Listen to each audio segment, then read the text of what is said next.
Buenos días. Quiero enviarle un saludo antes que nada a todos los profesionales de la industria de la ciruela que normalmente asisten a este congreso. Este año, por primera vez, me toca presentar, así que estos temas son nuevos para mí. Y bueno, el tema de mi presentación, como está en la primera slide, es bueno, la industria de la ciruela, ¿en qué ciclo estamos? Y esto tiene su contexto. ¿Ah? Este contexto, disculpen, voy a sacar un poco, tiene que ver con que estamos observando las tendencias en medio de una tormenta. ¿Ah? Y esta tormenta es bastante literal, tiene que ver con lo que nos pasó a fines de enero. Una lluvia grande nos hizo cambiar nuestro escenario, nuestra oferta, en términos de calidad, de la fruta que vamos a tener y obviamente en términos de cantidad. Y eso nos hace pensar, bueno, esto cómo va a cambiar el futuro, y si eso lo juntamos a lo de California y a lo que ya está pasando prácticamente en todo el hemisferio sur, bueno, esto será un tema bisagra para el futuro. ¿Hay algo que replantearse? Bueno, y esa es la idea. La presentación hace una observación de 4 ciclos, o sea, un poco divide toda la era, llamémosla moderna, en 4 ciclos, y un poco la gran pregunta es si es que hay un quinto ciclo. ¿Ah? Ahí sí. Entonces, el primer ciclo lo llamamos la explosión de California y está hasta el año 1930. Entonces, bueno, esto comienza, la ciruela acá comienza en California, en los valles costeros, ¿ah? Que incluye, son muchos los valles costeros de California, pero principalmente esto se establece en Sonoma, en Napa, en Santa Cruz, y especialmente en Santa Clara.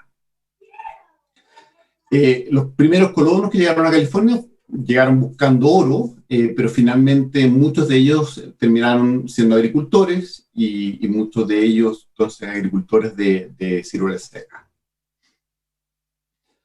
Aquí vemos un gráfico que es bastante elocuente de cómo surgen o cómo van creciendo las hectáreas plantadas en California desde 1870, que más o menos son los primeros registros que tenemos, hasta 1930, que es donde tenemos el pic de hectáreas plantadas en California.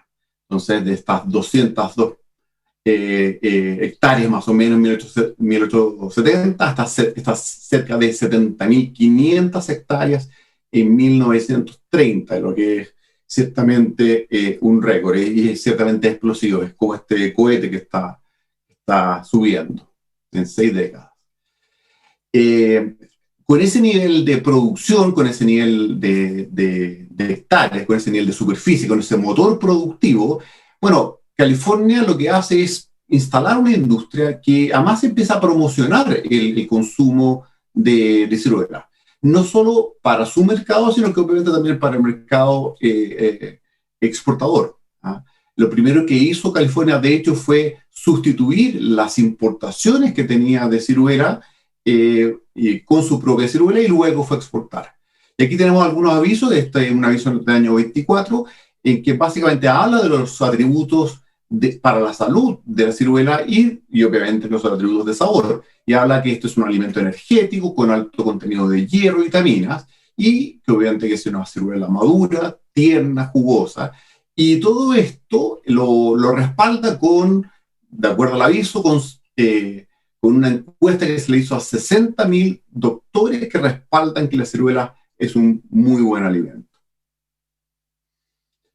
Aquí vemos cómo fue creciendo la producción en California desde el año 1886, disculpen, hasta el año 1930, que es donde termina este primer periodo que fijamos, y vemos cómo fue explosivo, y llegamos casi a las 250.000 toneladas métricas que fue el récord histórico de California, y vean que cómo efectivamente esto fue creciendo muchísimo. Y marqué en rojo el año 1918, porque efectivamente ese año se produjeron 3 semanas de lluvia constante, o sea, 2 semanas de lluvia constante, la verdad, seguidas de 3 semanas de mucha humedad, y fue el año en que la producción de California se fue eh, a menos de la mitad. Y fue el año que terminó incentivando la construcción de túneles de secado. De hecho, 2 años después de eso, ya el 20% de la ciruela californiana se secaba en horno. Entonces, uno puede decir que de alguna forma el comienzo de la ciruela californiana secada en horno fue en verdad a raíz de un evento reactivo por esta cosecha del año 1918. Y bueno, y aquí está el mercado internacional al año 30. ¿Ah? Y si ustedes ven, prácticamente estaba todo en Estados Unidos, porque además de las 250.000 toneladas de California, había 30.000 en otros estados de Estados Unidos, principalmente en Washington y en Oregon, y Francia, Rumania, Yugoslavia, pesaban, pero no pesaban al nivel de lo que pesaba Estados Unidos. Entonces, básicamente la industria era California en ese tiempo. Ahora, ¿qué es lo que pasó? Por supuesto, cuando en un país, cuando en una industria hay un crecimiento tan explosivo como el que hubo en California, el precio, por supuesto, baja, porque obviamente es imposible que el consumo crezca a esa tasa. Entonces, por supuesto, tenemos una sobreoferta que hizo bajar el, el precio. Entonces, bueno, estos precios, a todo esto en este gráfico, están reflejados, corregidos por inflación. Entonces, estos $3.38 son al valor de hoy, ¿ah? Al dólar de hoy. Y esto entonces, estos $3.38, que fue un pic, bajó a $1.20 al año 30. Y esto, bueno, nos hace pasar después de este valor final en que llegamos a un récord de 250.000 toneladas y a un valor muy bajo para esos tiempos como retorno a productor, nos hace pasar entonces al segundo ciclo eh, histórico de la ciruela. ¿Y qué es lo que pasó? Bueno, en los valles costeros, bueno, primero teníamos este fenómeno de sobreoferta, y después tuvimos un segundo fenómeno, que es que las hectáreas que se empezaron a plantar en los valles centrales empezaron a tener mejores rendimientos que los valles costeros, y esto por supuesto se empezó a informar, se empezó a saber, y entonces hubo algo de mudanza desde los valles costeros hacia los valles centrales, pero a su vez también el hecho de que bajaran los retornos para el productor de los valles costeros hizo que mucha gente simplemente arrancara el ciruelo de los valles costeros. Y a su vez también que en esos mismos valles costeros el valor inmobiliario de la tierra creció mucho. Bueno, en el Valle de Santa Clara, bueno, luego se transformó en Silicon Valley. Entonces, la verdad es que competir contra esos valores inmobiliarios fue muy difícil, y ciertamente eso hizo que se arrancaran muchas plantaciones de ciruela. Y aquí podemos ver cómo fue bajando entonces la superficie a nivel global, pero básicamente en los valles costeros. O sea, aquí tenemos estas columnas celestes, que son los otros valles, y los valles costeros, que son la columna verde. Y vean cómo la columna verde se va prácticamente a la mitad, versus los otros valles, que más o menos bajan un poco, pero se mantienen en niveles parecidos. Bueno, entonces, ¿qué pasó? Entre el 30 y el 60, que es el segundo ciclo, bueno, la producción entonces, por la baja en la superficie, por la baja del motor, entonces también baja. ¿Ah? Baja en un 49%, desde estas 250.000 toneladas a 126.000 toneladas en el año 60. Ahora, ¿qué hace la industria? La industria tiene obviamente una reacción y trabaja en tres pilares, ¿ah? En valor, productividad y promoción. ¿Ah? Y en valor lo que hace es que mejora el producto, trabaja en innovación. Y a comienzos de los años 30, lanza primero la ciruela seca tiernizada y poco después el jugo de ciruela deshidratada. Esto ocurrió antes del año 33. ¿Ah? Y esto, por supuesto, se pegó fue como un relanzamiento de la ciruela en el mercado y se promovió y obviamente incentivó el consumo. A nivel productivo, que era otro pilar, eh, cerca de los años 50 se lanzó todo lo que es cosecha mecanizada, ¿no? Con los shakers. Y esto básicamente el Valle de Sacramento. De hecho, esta fotografía que está acá es del Valle de Sacramento. Entonces, claramente con esto fue lo que se intentaba hacer, era mejorar el retorno del productor, aunque el precio estuviera, o sea, si es que efectivamente el precio estaba bajo o el retorno estaba bajo, con esto mejorar la utilidad por lo menos para el productor. ¿Ah? Dado que se podían sacar además mejores productividades en el campo. Y bueno, y esto, por ejemplo, aquí podemos ver en este gráfico, va teniendo efectos.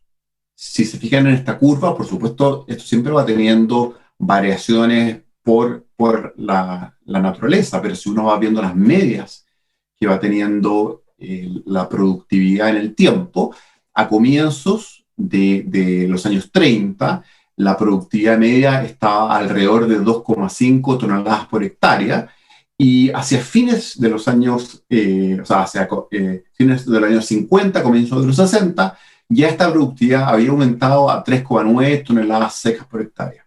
¿Ah? Eh, y bueno, y a nivel de promoción, bueno, se siguió trabajando mucho en la industria. En el año 34 se descubre este agente activo laxante. Por primera vez se habla de las propiedades como laxantes de la ciruela. Y esto fue una gran campaña que se lanza en California y que por supuesto tuvo mucho éxito para promover el consumo. En la Segunda Guerra Mundial, donde hubo restricciones para exportar la ciruela, se promovió mucho el consumo interno, o sea, uniendo la marca de la ciruela con personalidades como actrices. En este caso, por ejemplo, era Susan Hayward, en que se entrevistó a esta actriz por todo un día y obviamente esta actriz consumiendo ciruela todo el día. Y estos reportajes, estos publi reportajes aparecían y eran formas de promover el consumo de la ciruela. ¿Ah? Algo súper común en el caso de la ciruela era promover su consumo mediante enseñar tipos de recetas, o sea, u ocasiones de uso. ¿Ah? Entonces, aquí vemos cómo se promovía y esto era muy habitual en prácticamente todo el siglo pasado. Y bueno, y aquí vemos cómo en la medida que fue bajando entonces las hectáreas, fue bajando la producción, el retorno al productor fue mejorando entre el año 30 y el año 60. Se pegó un pic en la Segunda Guerra Mundial, básicamente por la escasez que hubo en ese tiempo, o sea, y porque efectivamente estuvo esta racionalización. Y, y llegó a niveles nuevamente, ajustado por la inflación al día de hoy, a cerca de $3.77 hacia fines de los años 50, comienzos de los años 60. Ahora, si vemos todavía el peso de la ciruela, Internacionalmente todavía vemos que, por supuesto, ya con un nivel de volumen mucho menor, sigue siendo California el gran líder del mundo. Entonces, por eso que a esta altura todavía no metemos a otros países hablando de la industria. Sigue siendo California el gran referente a nivel industrial. Y sigue siendo California entonces el que tiene el 85% de la producción mundial. Ya eso sí, podemos ver que Argentina, Chile, países que hoy día, por supuesto, tienen gran importancia, empiezan a aparecer. Y partimos entonces el tercer ciclo, que es desde el año 60 al 2001, que lo llamamos el auge de Sacramento. Bueno, y el auge de Sacramento, que esto es a partir de 1960, es porque justamente nace del abandono de los valles costeros y el abandono total de los valles costeros hacia los valles interiores, que es donde están todos los condados del Valle de Sacramento, que es Tehama, Butte, Glenn, Colusa, Sutter, Yuba, Yolo, bueno, Sacramento y Solano. Y bueno, y aquí podemos ver la evolución de cada uno de estos valles. Vemos cómo el Valle de Sacramento va aumentando. Bueno, aquí incluí algo del siglo pasado, del censo de 1954, de 10.300 hectáreas al 2002, 31.700 hectáreas. Vemos cómo los valles costeros pasan de cerca de 30.000 hectáreas a prácticamente nada en el año 2002, o sea, prácticamente con ninguna plantación en el año 2002. Y otros valles que también empiezan a tener cierta relevancia, bueno, básicamente el Valle de San Joaquín hacia el año 2002. Pero ya el Valle de Sacramento en el año 2002 era el 80% de las hectáreas plantadas. Y bueno, y se sigue trabajando nuevamente en los mismos pilares que antes, productividad, promoción, y aquí vemos cómo la productividad sigue aumentando a comienzos de los años 60, entonces que lo habíamos dejado en cerca de 3,9 toneladas secas por hectárea, pasa a 4,8 toneladas secas por hectárea hacia fines de los años 90 y comienzos del año 2000. ¿Ah? Y bueno, y aquí vemos entonces también cómo la producción media de California entre el 60 y el 2001 también aumenta de 140.000 más o menos toneladas promedio a 160.000 toneladas promedio. Es decir, se va a una escala un poco mayor, por supuesto con estos bajones que tenemos en el año 86, el 93, el 98, pero la escala nueva se sube 20.000 toneladas. El tema es que con esa nueva escala también los inventarios de California empiezan a incrementarse y empieza a haber un problema, por supuesto, con los retornos. Un gran tema importante es que el año 65, y hablando de promoción y hablando de innovación, se lanza la ciruela seca escarozada. Este aviso que les pongo acá es del año 69. Y eso fue obviamente un hito súper importante para la industria y obviamente para la industria también de California, porque claramente fue un gran incentivo para el consumo y eso también un poco provoca, o por lo menos permitió ese incremento de la producción, porque también hubo algo de incremento de la demanda hacia la última parte del siglo. Pero un poco lo que les decía, esas 20.000 toneladas adicionales que se agregaron hacia fines del siglo, tuvieron su repercusión fuerte en el precio, el retorno al productor. Esto nuevamente les digo, está ajustado por inflación. Entonces, de estos $3.77 con que había comenzado en el año 60, fue bajando y se fue a $1.16. Además, con mucho inventario residual. Y a esos niveles los productores están realmente en problemas y eso obviamente preocupó al Ministerio de Agricultura americano, al USDA, y provocó entonces una intervención.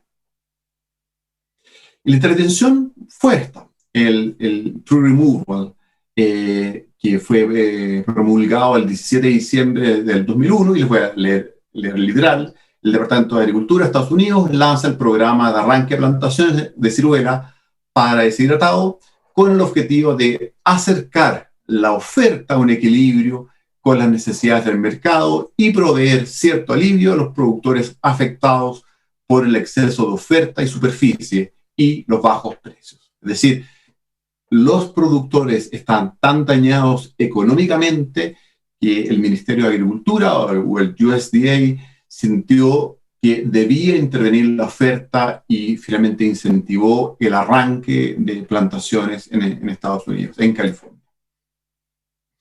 Y finalmente, entonces, aquí uno se pregunta, bueno, si este era finalmente el ocaso del oso, o sea, el ocaso del oso californiano, si que realmente esto implicaba que era el fin del líder.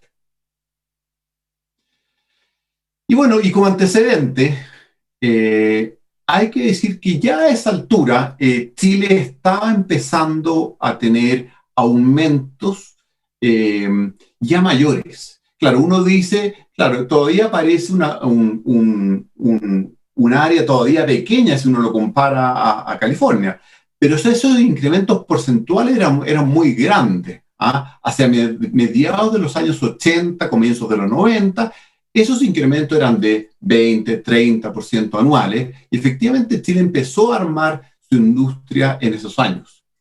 Y empezó armándolos justamente yéndose a mercados donde Estados Unidos no era tan fuerte, o sea, en mercados secundarios para California. Léase México, Brasil. Aquí, por ejemplo, en esta tabla vemos las exportaciones de Chile entre el año 90 y el 2001, un poco justamente al final del tercer ciclo, y vemos cómo México y Brasil suman 54% de los envíos en ese ciclo. Y vemos que al 2001 sí California ya tiene competencia. O sea, en el 2001 California sí enfrenta competencia, y antes que tenía el 85% del mercado, ahora tiene el 56% de la producción mundial. O sea, Estados Unidos comienza a competir por primera vez. Y aquí empieza entonces el cuarto ciclo, del 2001 al 2021, en que tenemos entonces un nuevo líder, o parece el nacimiento de un nuevo líder, y el hecho de que haya un puma no es circunstancial. A partir del Tree Removal Program de Estados Unidos, bueno, lo que fue pasando es que Estados Unidos empezó con arranques fuertes de ciruelo, y aquí vemos cómo año a año fue bajando sus hectáreas en producción.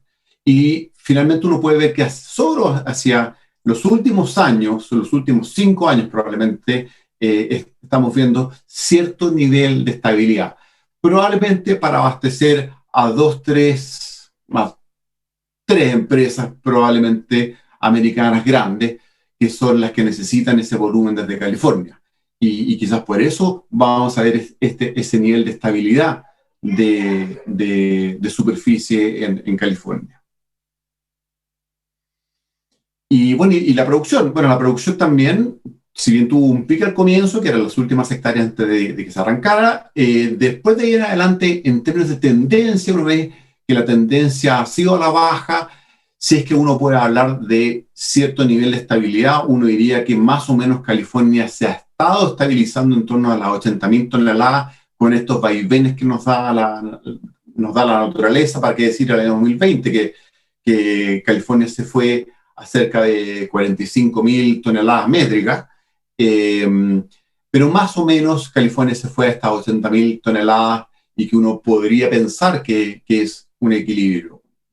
Uno nunca puede decir que esto va a ser a largo plazo, pero más o menos uno podría ver que Estados Unidos está en cerca de 80.000 toneladas, y eso proyectado a futuro. Y bueno, ¿y qué pasó con Chile después? Este nuevo líder, bueno, efectivamente Chile fue aumentando y aumentando y aumentando en su producción, y ya después del 2010 Estados Unidos, o sea, Chile fue pillando a California en producción y efectivamente después fueron compartiendo el liderazgo de quién llegaba a tener mayor producción. Algunos años era California, algunos años era Chile. Eso sí, a nivel de quién era el mayor exportador, Chile se reformó el mayor exportador mundial. O sea, y entonces Chile pasó efectivamente a ser un nuevo protagonista en la industria mundial. Y bueno, y esto obviamente Chile lo fue logrando, no en los mismos mercados como se inició en los años 90, sino que también tomando muchos mercados en donde estaba Estados Unidos o estaba California en forma más fuerte, que eran mercados europeos. Ya entró fuerte en Alemania, en Reino Unido, en Italia, bueno, en España, y en Holanda, y tomó otros mercados que si bien Estados Unidos no es tan fuerte, tomó Rusia, bueno, Rusia fue un mercado que después Estados Unidos tuvo que abandonar, Polonia, o al menos legalmente tuvo que abandonar, Polonia, bueno, siguió con Brasil, con México, y armó un portafolio de mercados, si bien no exacto, pero más similar al de California. Y bueno, lo que pasó con el removal es que también, bueno, tuvo el efecto que deseaba el USDA. Mientras ocurrió el arranque de hectáreas, el precio se mantuvo bajo, pero una vez que estas hectáreas se rebajaron, el precio se pegó un salto, o sea, el retorno a productor se pegó un salto hacia arriba, y que es bastante claro, si se fijan entre el 2003 y el 2004, ahí está ese salto, y ese precio, bueno, con ciertos vaivenes, se ha mantenido alto sobre el dólar 60 de retorno a productor desde esa época, digamos, 17, 18 años, con retornos bastante altos para California. Esto nuevamente está a valor de hoy, a dólar de hoy. Y entonces, efectivamente, surtió efecto. Esto viene obviamente acompañado también con mejoras en el producto americano, con mejoras en el calibre, y viene acompañado, por supuesto, con un montón de otros efectos. Pero uno ve que esto surtió efecto con esta reducción de la oferta, y obviamente que con lo que dio de oferta fue una mejor oferta. Y bueno, y aquí está la gran pregunta. Bueno, si es que efectivamente estamos enfrentados a un nuevo ciclo, que es la pregunta que queremos responder. ¿Hay un quinto ciclo o finalmente estamos viviendo resabios del cuarto ciclo y simplemente es la continuación? Y la verdad es que probablemente esta presentación no necesariamente va a responder esta pregunta, pero vamos a dar algunas pistas. Primero, voy a volver, hay tres factores que hay que analizar. Hay factores de oferta, factores de demanda, y hay tareas pendientes de competitividad que también nos pueden dar ciertas pistas de si que hay un nuevo ciclo. ¿Cuáles son los factores de oferta que pueden definir si que estamos o no en un nuevo ciclo? Primero, la industria mundial está viviendo una contracción grande, la mayor contracción desde el 2004. Aquí tenemos los últimos 5 años, y si se fijan, en la cosecha del 2020, que es la cosecha 2020 para ambos hemisferios, por eso que está en cierto traslave, viene una baja fuerte de cerca de 50.000 toneladas con respecto a la del 2019, que ese ya venía también con una baja de 30.000 toneladas con respecto a lo que venía antes. Entonces, de alguna forma, el 2020 está 80.000 toneladas con menos fruta de lo que estábamos acostumbrados a tener antes. Entonces, es una contracción fuerte de oferta que se ha ido notando en que estos grandes inventarios que estábamos viendo antes han ido bajando. Y estas contracciones de oferta que vienen por distintos motivos, porque han habido contracciones de oferta en California, en Chile, en Argentina, en Australia, en Sudáfrica, están afectando la oferta y están nos están poniendo en un escenario que efectivamente se transforma en una oportunidad.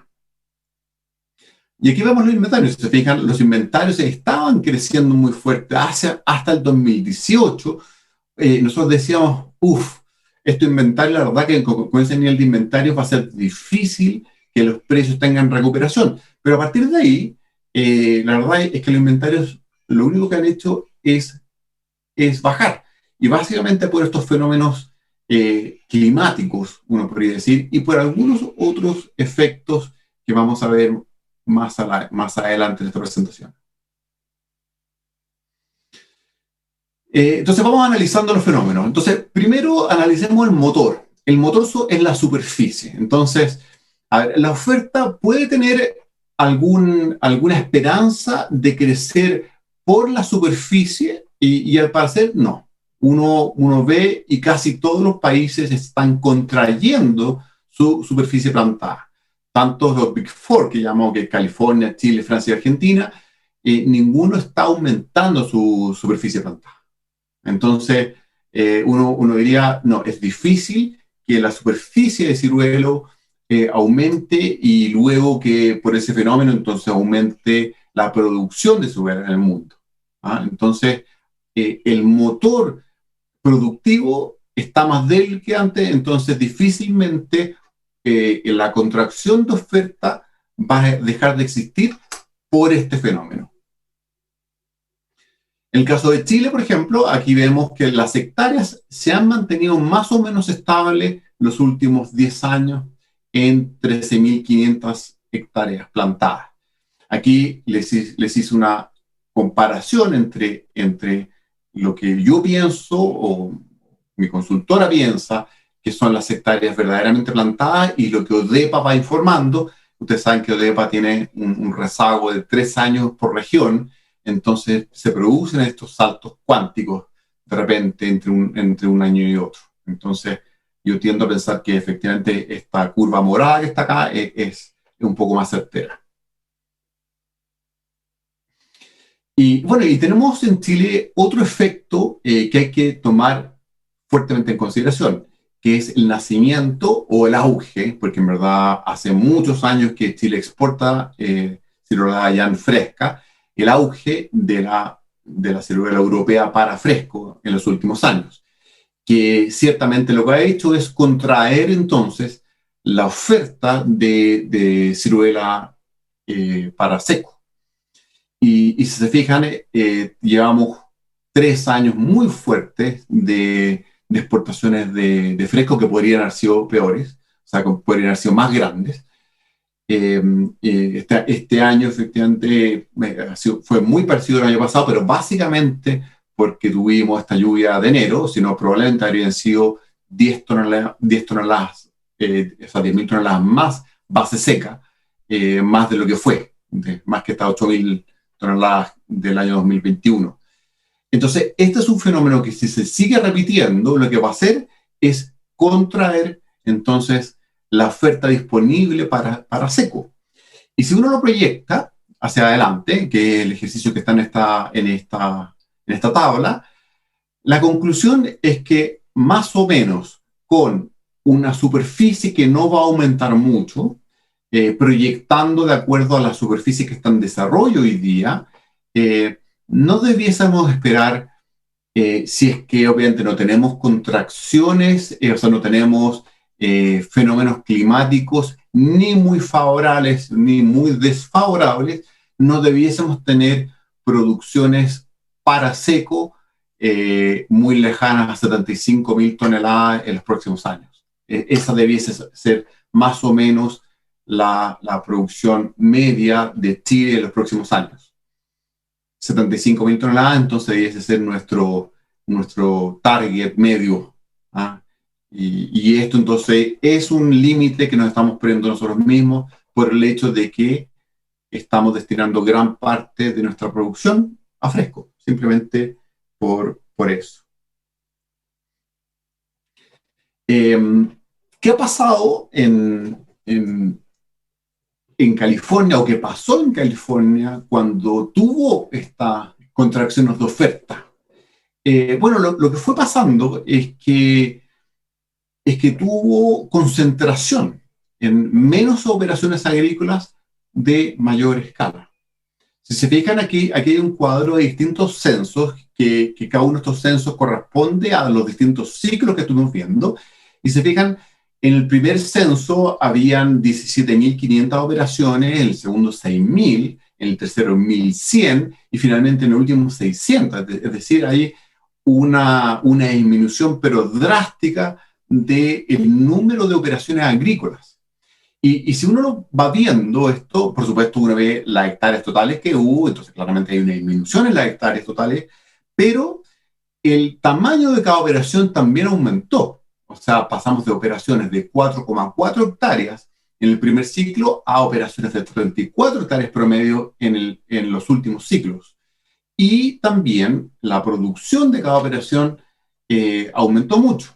Si se fijan en la penúltima columna, que están las toneladas por operación, pasamos de 14 toneladas por operación a 157 toneladas por operación. Entonces pasamos de tener una industria muy atomizada de operaciones agrícolas en California, cuando California tenía una gran superficie plantada y un cosechón de 250.000 toneladas, a tener mucho menos nivel de atomización, operaciones mucho más concentradas, mucho más grandes y se fijan también mucho más eficientes. Pasó de 3,5 toneladas por hectárea a 5,1 toneladas por hectárea. O sea, ese fue el fenómeno que ocurrió en una contracción de oferta. Si uno mira el fenómeno de Chile, que obviamente tiene mucho menos vida, tiene mucho menos historia, aquí tenemos solo 40 años, hay un fenómeno relativamente parecido la última década, porque en verdad en la última década es donde empieza Chile a tener cierto nivel de estabilidad. Todo el resto fue solo crecimiento, es solo la última década. Hoy día uno podría hablar de que Chile tiene cierto nivel de contracción o de estabilidad. Pero aún así, sí se observa los otros dos fenómenos, en que Chile empieza a aumentar el tamaño de las operaciones, o sea, pasa de operaciones de 9 hectáreas por operación a 22,6 hectáreas por operación, y a su vez también de operaciones, como lo pueden ver en la penúltima columna, de 17 toneladas por operación a 144 toneladas por operación, que pueden observar son números bastante similares a los de California, un poco inferiores, pero bastante similares a los de California. O sea, números que uno podría decir es un benchmark relativamente parecido. Y si lo llevamos a la industria, a la agroindustria, quizás aquí podemos ver algo más de distancia. Aquí tenemos los grandes números de Chile el 2020, de California el 2019. Quise comparar con años que fuesen un poquito más equilibrado, que no tuviésemos algún descalabro climático. Y se fijan, Chile el 2020 con 76.000 hectáreas, o sea, toneladas secas procesadas, y en California el 2019 con 81.000 toneladas secas procesadas. ¿Qué teníamos? Teníamos 58 empresas exportadoras en Chile, 23 en California, lo que nos da una media entonces por empresa exportadora de 1.300 toneladas en Chile y de 3.500 en California. Y si uno toma las 3 mayores exportadoras en Chile y las 3 en California, uno ve también esa diferencia de 3 por, o casi 3 por. Estas 3 mayores empresas exportadoras en Chile exportaron en promedio 9.000 toneladas y en el caso de Estados Unidos son 21.500 toneladas. O sea, también va habiendo concentración en la medida que hay contracción de oferta. Uno lo puede ver acá. Y a nivel de plantas procesadoras también vemos que hay un pequeño mayor tamaño en Estados Unidos, pero si también uno tomase las 3 mayores procesadoras, también entonces nos iríamos a los volúmenes que están arriba, porque obviamente las 3 mayores exportadoras son también las 3 mayores procesadoras. Entonces también nos iríamos a niveles de 21.500 toneladas como promedio en las tres mayores procesadoras y a 9.000 toneladas también en las tres mayores procesadoras de Chile. Entonces, lo que ocurre es que hay mayor nivel de concentración cuando hay contracción. Entonces, el gran tema es si es que esto no debe aumentar ante la contracción de oferta que estamos viendo. Y bueno, entonces la primera de las conclusiones es si viviendo la fase de madurez y adaptación donde está la industria, la contracción coyuntural de la oferta no es una oportunidad para la concentración y consolidación de sus empresas. Pero aquí lo pongo como pregunta, pero efectivamente puede ser una conclusión.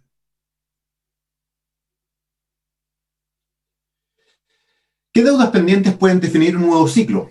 No, primero tenemos el retorno productor de California. Aquí tenemos una comparación. Si se fijan, arriba está la curva de calibres de California y abajo está el retorno promedio, esta vez en base nominal.